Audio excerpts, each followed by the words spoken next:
தண்ணி மேட்டூர்ல தண்ணிக்காக 10 மாசமா போராடுறாங்க.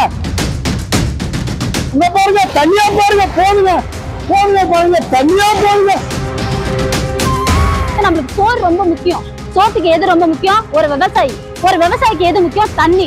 அந்த மாதிரி தண்ணி இருக்கும்போது இந்த தண்ணி வெறும் உப்பு தண்ணியில போய் கலக்குது. காவிரி தண்ணிய பாருங்க, கடலுக்கு போயிட்டு இருக்கு.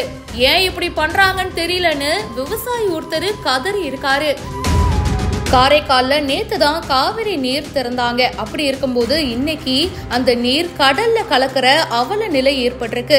நீர்பிடிப்பு பகுதிகள் மற்றும் வாய்க்கால்கள் தூரமைக்கப்படாத நிலையில விவசாயத்துக்கான நீர் எல்லாமே இப்படி வீணா போதுங்க, கடல்ல போய் கலக்குதுங்கன்னு விவசாயி கதறி இருக்காரு.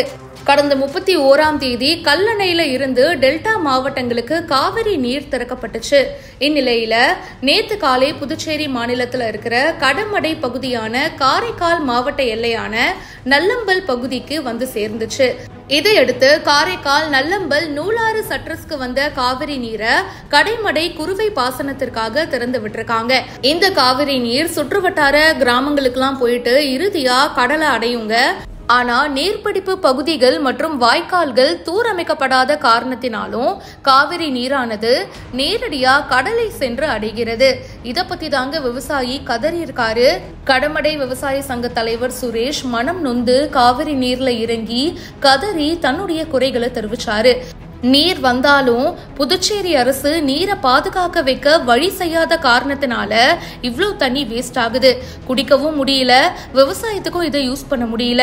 பொதுப்பணித்துறை மற்றும் நீர்ப்பாசனத்துறை அதிகாரிகள் முறையா செயல்படல அப்படின்னு சொல்லி கடலுக்கு போற கடைசி தடுப்பணையில ஓடும் தண்ணீர்ல இறங்கி புலம்பி இருக்காரு. மேலும் முறையா செயல்படாத அதிகாரிகள் மேல உரிய நடவடிக்கை எடுக்கணும் அப்படின்னு சொல்லியிருக்காரு. இத பத்தி உங்களுடைய கருத்துக்களை ஷேர் பண்ணுங்க.